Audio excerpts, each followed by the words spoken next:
Entonces, chicos, hablando ya ahora del metabolismo de las pirimidinas, acá tenemos la estructura de las pirimidinas. Como pueden ver, están hechas de un anillo único que tiene menos nitrógeno en comparación con los anillos purínicos y por tanto tienen menos precursores. Se diferencian entre sí por pequeños o distintos grupos funcionales y que esto permite que se ocurra un tautomerismo que lo definimos en la clase pasada y que tiene la ventaja, ¿verdad?, que podemos intercambiar entre las distintas pirimidinas sin necesidad de la inversión de energía. Entonces, acá podemos ver el esqueleto carbonado de las pirimidinas, en las cuales tenemos como sustrato primeramente el bicarbonato y tenemos también dos aminoácidos como es el aspartato y la glutamina. Vamos a ver que, sí, más adelante en otras sesiones vamos a ver un poco más de estas sustancias que es el aspartato y el glutamato y su participación en un proceso bioquímico muy importante que se llama ciclo de Krebs. En el ciclo de Krebs vamos a ver que existe un intercambio constante de estas sustancias y que además, ¿verdad?, tienen que ver con las pirimidinas. Se juegan un rol súper relevante. Doctora, Dígame. ese apartato es el mismo que se usa en el ciclo de la urea. Así es, también participa del ciclo de la urea. De hecho, lo que es el aspartato y la arginina, en ocasiones los venden como suplementos vitamínicos. Casualmente por eso, ¿verdad? Por su participación en unas vías metabólicas que son tan importantes como son el ciclo de Krebs, um, el ciclo de la urea y, por ejemplo, acá la síntesis de pirimidina. Ahora, como las pirimidinas tienen menos nitrógeno, normalmente causan menos problemas a la salud. Las patologías por las pirimidinas son todavía en extremo más raras en comparación con las de la purina. Y su deficiencia también es rara, ¿verdad? Porque tiene pocos sustratos. No sé si se acuerdan de los anillos purínicos, pero hablamos al menos de 6 sustratos, dentro de los cuales estaba el tetrafolato, el dióxido de carbono, el mismo aspartato, el glutamato. Entonces, las pirimidinas son como más tranquilas, más sencillas. A diferencia de las purinas, no se sintetizan directamente en nucleótidos, sino que en realidad, perdón, nucleócidos es aquí.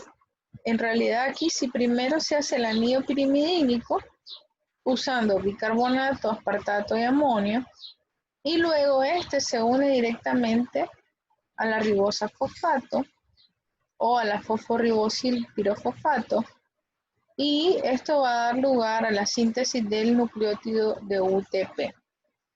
Bueno, UMP y luego se convierte en UDP y UTP. El uracilo va a ser prácticamente el precursor de las otras nucleótidos pirimidínicos. Entonces, el primer anillo es el del uracilo, que se supone es más sencillo, y luego este va a formar nucleótidos de uracilo, que es mi primera base nitrogenada, y bueno, los demás nucleótidos de uracilo luego se van a transformar en nucleótidos de citosina y timina. Al igual que las purinas, las pirimidinas tienen vías de síntesis de novo y vías de recuperación, que siempre las de novo van a tener un gasto energético un poco mayor, pero siempre es menos de la mitad del gasto energético que ocurre en las purinas. Pero bueno, estas dos vías también se aseguran de que el consumo de pirimidinas en la dieta no sea tan necesario. Con que tengamos una buena nutrición en lo que respecta a proteínas, nuestras bases nitrogenadas se van a producir sin problema. Entonces, la síntesis de pirimidinas se hacen a partir del primer paso, que es el bicarbonato. El bicarbonato es un producto bastante accesible dentro de nuestro metabolismo celular, ¿verdad? No sé si ustedes se acuerdan, inspiramos oxígeno, expiramos dióxido de carbono, pero el dióxido de carbono se puede intercambiar fácilmente con bicarbonato. Entonces, este bicarbonato se va a fusionar con la glutamina, formando una enzima, formando una sustancia llamada carbamoil fosfato. Este primer paso va a ser catalizado por una enzima llamada carbamoil fosfato sintetasa, que en esta vía va a ser el principal regulador, ¿verdad?, de qué tanta pirimidina se sintetiza o no. Entonces, primera enzima, carbamoil fosfato sintetasa, que va a producir el carbamoil fosfato. Este también, Antonio, se observa, o lo pudieron haber oído, en el ciclo de la urea, ¿verdad? Fue uno de los que más les produjo enredos en el rap. Carbamoil fosfato sintetasa. Qué bárbaro esos chavalos como rapean. Y bueno, luego este carbamoil fosfato va a ser transformado en carbamoil aspartato. Aquí es donde invertimos nuestro primer aminoácido, el cual luego va a ser deshidratado y va a formar el dihidroorotato. El dihidroorotato es el precursor del ácido orótico, que prácticamente este va a ser el anillo pirimidínico virgen, por así decirlo.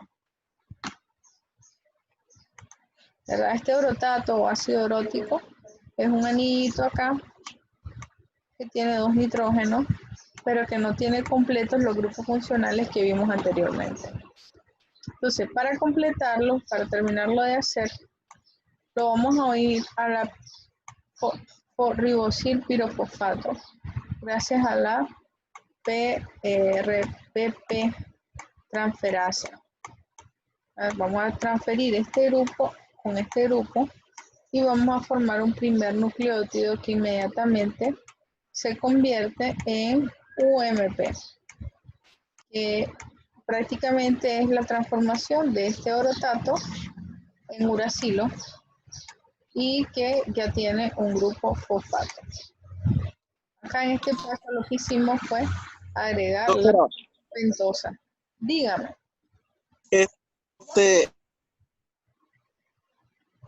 Ese orotidina 5 yo lo leí en el metabolismo de las pirimidinas, pero me salía como uridina 5. Uridina 5. Monofosfato. Sí. Lo que pasa es que si tiene solo un número, por ejemplo aquí, 5 fosfato, yo infiero de que solo tiene un grupo fosfato, por lo tanto es un monofosfato. Si fuera como en la glucólisis, donde está el 1,3 difructosa, incluso yo puedo decir 1,3 fosfofructosa, y yo ya sé que es di, porque estos dos números me indican que hay fosfato en esos dos carbonos. Entonces aquí, como solo tengo un número, yo ya sé que es un monofosfato, esta oritidina. Son sinónimos, son, por así decirlo, jergas bioquímicas.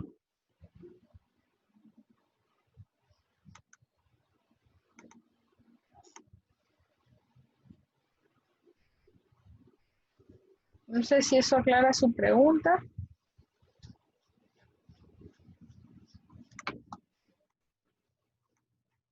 Bien. Entonces, como les decía, el primer nucleótido en formarse son aquellos en base de uracilo, como por ejemplo la uridina monofosfato.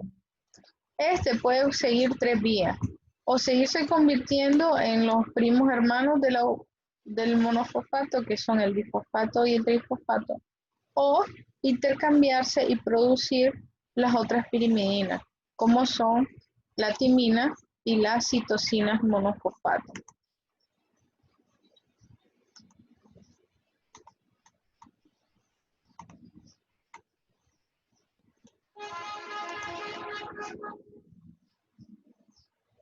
Ahora, como les decía, tenemos en el primer paso la carbamoilfosfato sintetasa. Pero algo que no les había dicho es que esta carbamoilfosfato sintetasa es la número 2. Ya existe una en el ciclo de la urea, donde, como muy bien dijo Antonio, también hay producción de carbamoilfosfato. ¿Cuál es la diferencia entre estas dos enzimas? Bueno, que la del ciclo de la urea dentro de las células se encuentra dentro de la mitocondria. Esta es la mitocondria, entonces ahí vamos a tener la carbamoilfosfato sintetasa 1. En cambio, la carbamoilfosfato sintetasa 2, que es la de mi degradación de pirimidinas que estamos estudiando ahorita, se localiza en el citoplasma celular, no en la mitocondria. Eso le iba a preguntar, doctor. ¿Estos procesos que está diciendo sean dentro de las células? Sí, son siempre intracelulares, pero son citoplasmáticos. ¿No tienen, con la membrana tampoco no tienen que ver? No, ocurre en el citoplasma. Ok. Mayormente en el hígado, pero prácticamente pueden ocurrir en cualquier célula. Ok. Okay. Recordemos que todas las células tienen la capacidad de sintetizar proteínas, sus propias proteínas, y pues por eso también necesitan mucho recambio de ácidos nucleicos. Entonces pueden hacer todo esto, pero lo que es la síntesis de ácido úrico que hablamos anteriormente va a ocurrir más que todo en el hígado. Por eso el ácido úrico incluso se considera como un marcador de la función hepática.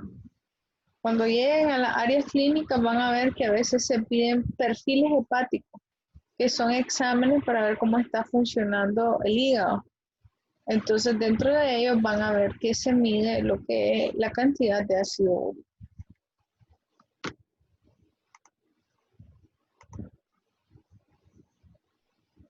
Entonces, como les decía, el UMP puede llevarse a la formación de sus hermanos, como son el UDP y el UTP. Y ya sabemos que esto va a ser utilizado para la síntesis de ARN. Y para esto necesitamos invertir 2 ATP. En cambio, bueno, del UTP nosotros podemos transformarlo en CTP o en TTP, ¿verdad? En dependencia de las necesidades de la célula y en parte gracias a la tautomerización de bases nitrogenadas. Ahora, la vía de recuperación. Dígame. Doctora, ese carbamoilfosfato sintetazado también leí que va a hacer un feedback positivo con lo que es el fosforriboxilpirofosfato sintetasa.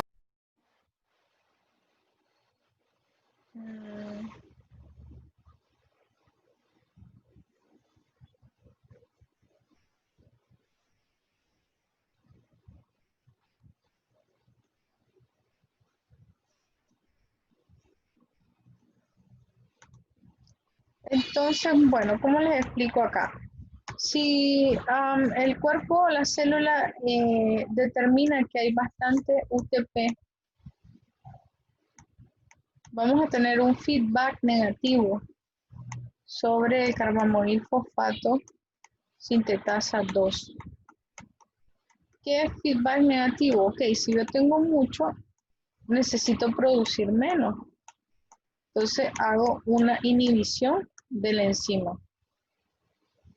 Entonces, si la enzima está inhibida, va a llegar menos sustrato ¿verdad? Hacia acá, donde yo uso el PRPP, que normalmente el PRPP viene porque tenemos una ribosa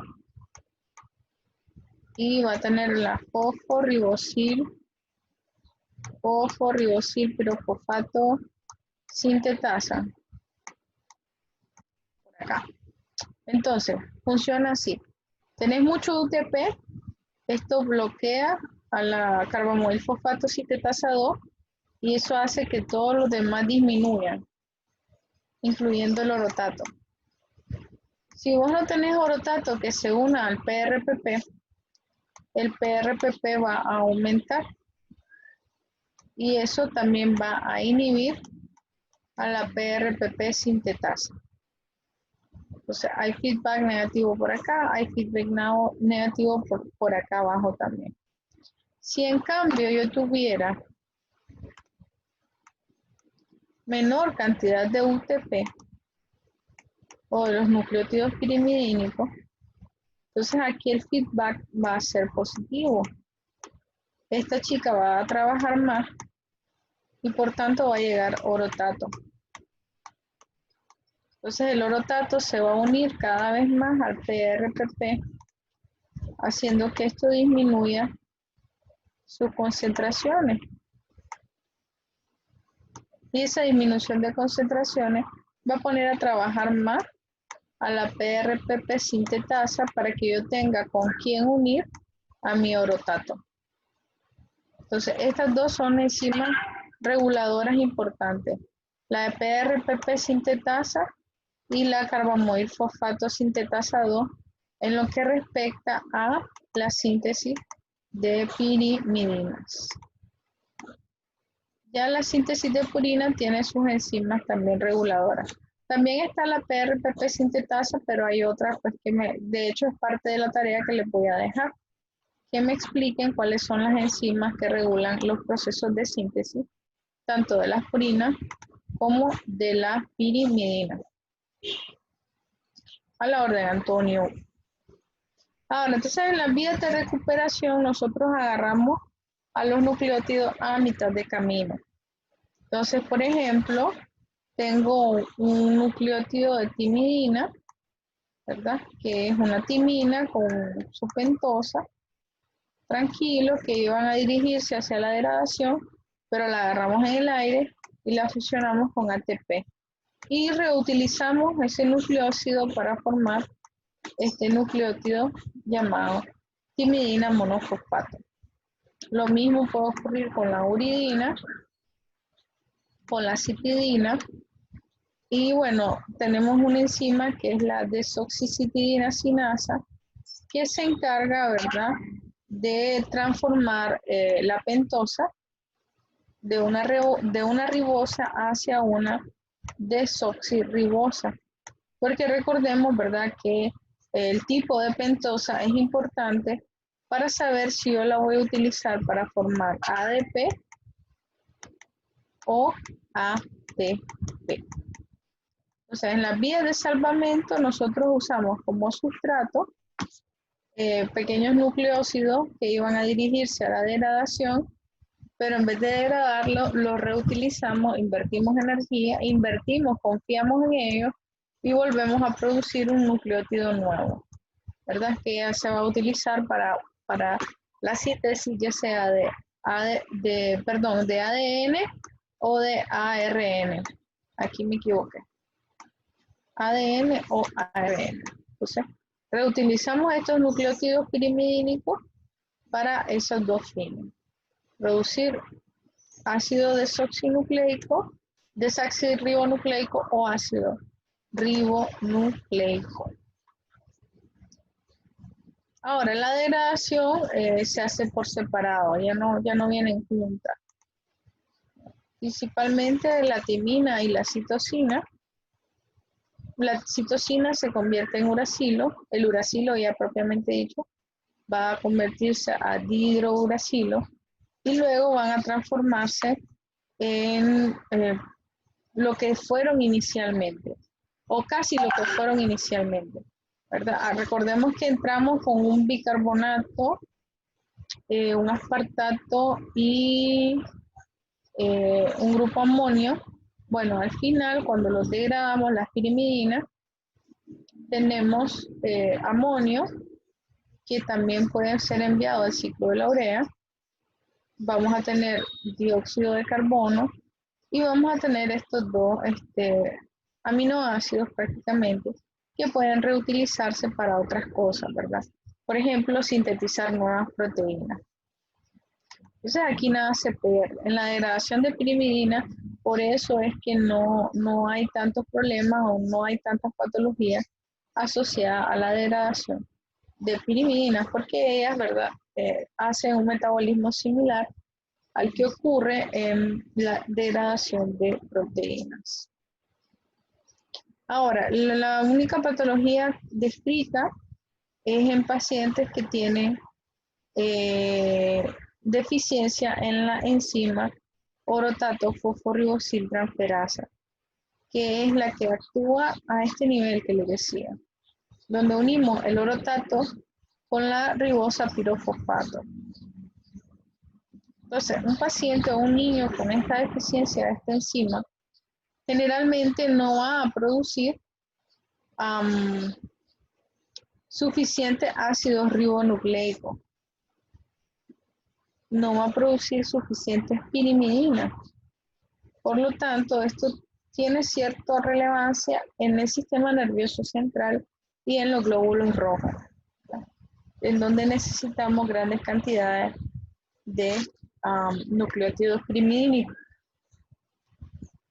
Entonces los niños se van a caracterizar por un retardo de crecimiento y una anemia severa. El tratamiento es un poco difícil, tenés que encontrar pirimidinas sintéticas, principalmente citidina y uridina, que si se dan como suplemento, van a suministrar los nucleótidos necesarios para el ADN y ARN. Y de esta manera revertimos la anemia y mejoramos el crecimiento. Este es un ejemplo de pacientes que no sería muy útil darles hierro, ¿verdad? Porque su problema principal es otro, viene por otro lado.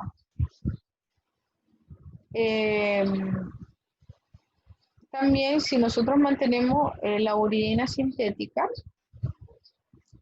esta va a funcionar como inhibidor de la carbamoilfosfato sintetasa, que ya les había dicho, y esto va a ayudar a que se disminuya o que se enlentezca, ¿verdad?, la producción de ácido orótico, que es el que está acá, y es el que se acumula y produce los síntomas en el paciente. Entonces, como les decía, si ustedes dan directamente la uridina sintética, esta va a bloquear la vía por acá, y al inhibirse todo esto, acá, que es donde yo tengo el pegón, también voy a disminuir la cantidad de orotato, que por cierto también se elimina a través de la orina. Es una enfermedad rara, pues, pero cabe la aplicación de mencionarla por acá para que entendamos, ¿verdad?, cómo se da el feedback y cómo es el orden de esta vía sintética de pirimidina. Ahora, otra aplicación importante en las drogas anticancerosas son estos medicamentos que interfieren en el metabolismo de los nucleótidos. Acá quisiera que ustedes pensaran un poco conmigo acerca de las bases farmacológicas de estos tratamientos. ¿Qué piensan ustedes que ocurre cuando yo bloqueo la síntesis de nucleótidos?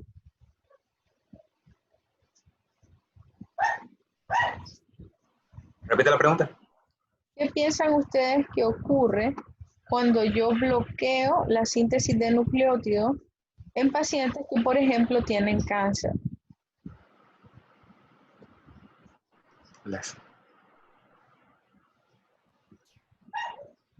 Estas personas,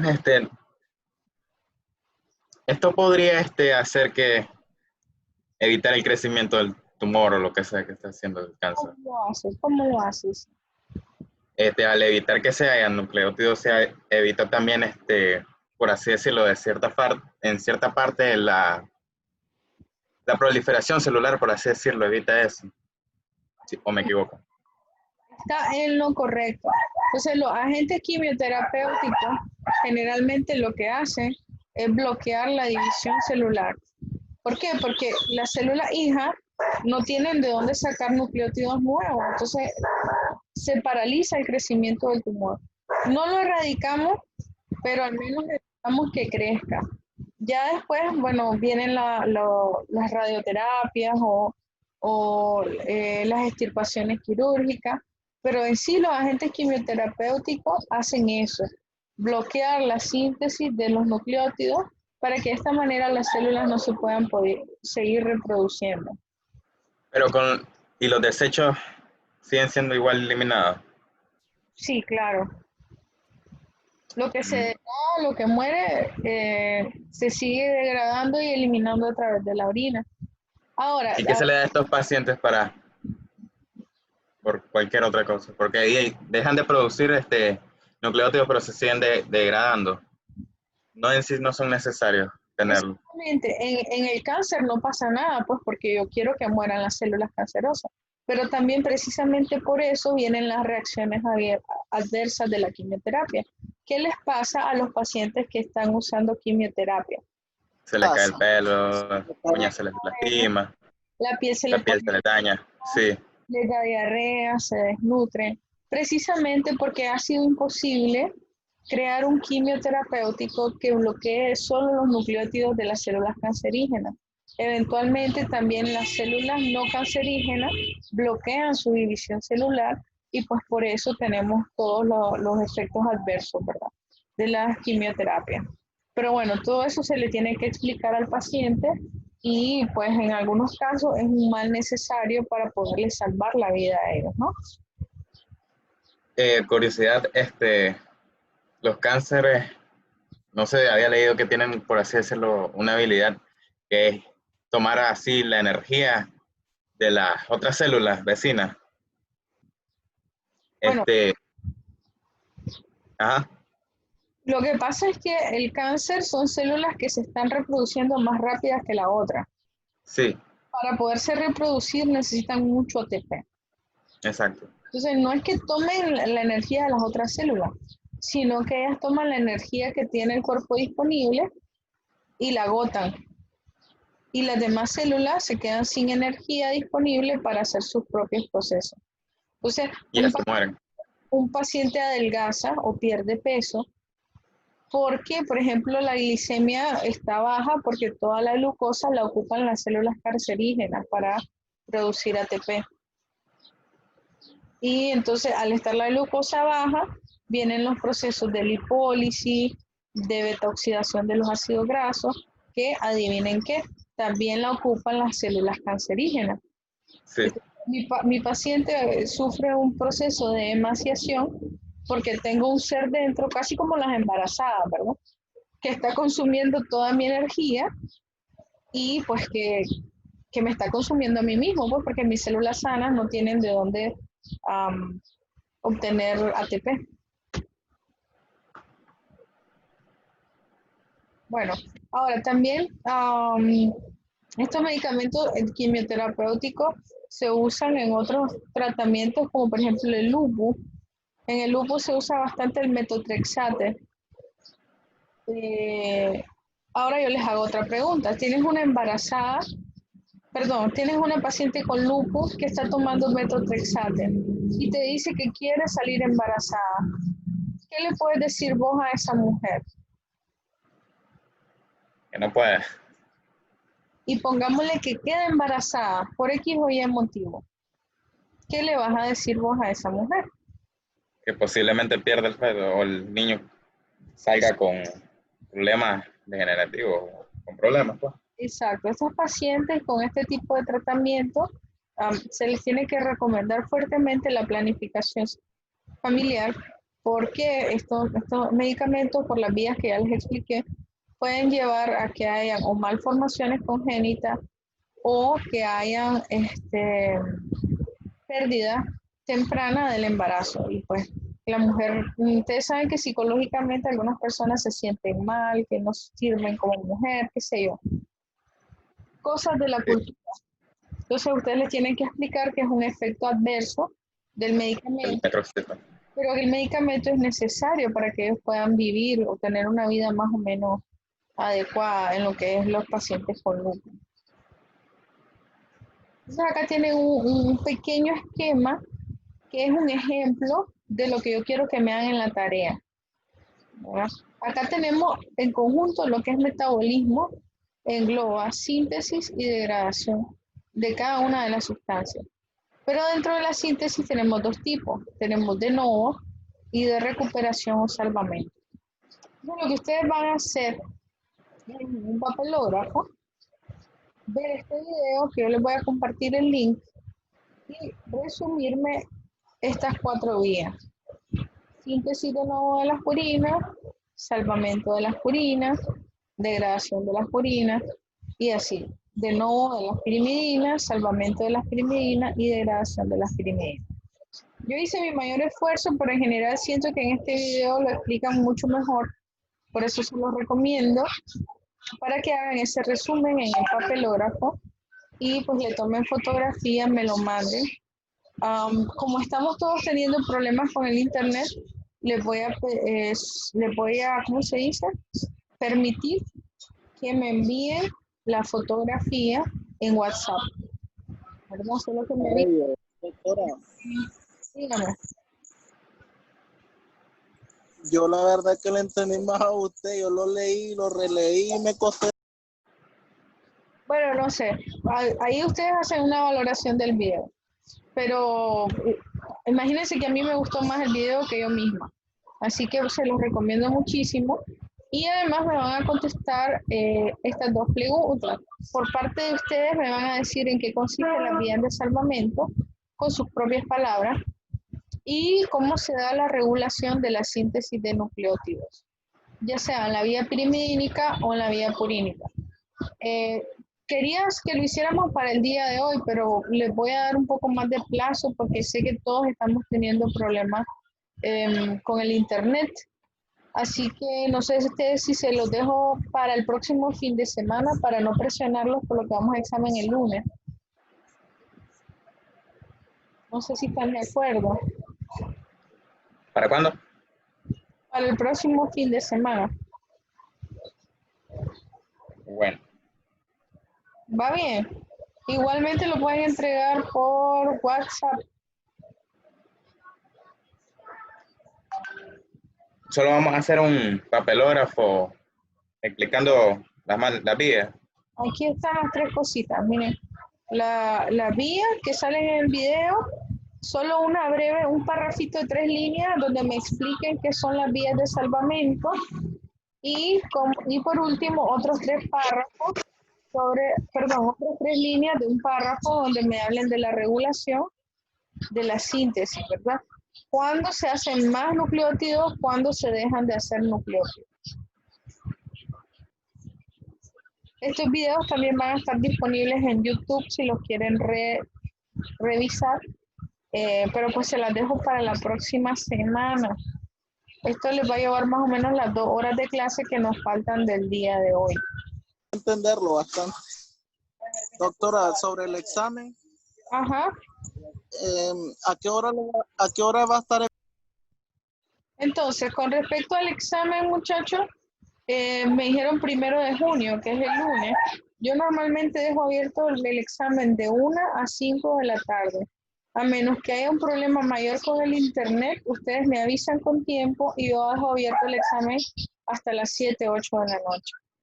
Cuando ustedes entren al examen y lo abran, van a tener 90 minutos para responderlo. Es más que suficiente porque mis exámenes son de alrededor de 25 preguntas. Ya tienen alrededor de 3 minutos por pregunta, eso es más que suficiente hasta para copiarse. Que espero que no lo hagan, ¿verdad? Y bueno, eso es el lunes. El día martes, en nuestro horario de clase normal, nos reunimos de 3 a 5 para contestar el examen, entregarle sus acumulados y entregarle su nota final. Eso va a ser el martes de 3 a 5. tiempo. Ok. Si tienen alguna otra pregunta, esperen mañana que suba la asignación. De todas maneras, si no aquí lo ven, tómenle captura para que los que quieran ir trabajando. Y les voy a subir el link que está aquí de este video que es acerca de la misma clase. Ácido nucleico no va en el examen, ¿verdad? No. Ah, bueno. Ok. habilitado el examen. Hasta ¿Perdón? la clase de hemoglobina creo que llega, Sí. hasta la hemoglobina llega el examen. Sí, tenemos lo de aminoácidos y proteómica. Revisen lo del laboratorio, la desnaturalización de proteínas, el catabolismo de las proteínas y lo de la hemoglobina. Ah, y la clase de enzimas también. Bueno. Ok. Que tengan una buena tarde. Muchas gracias por su atención.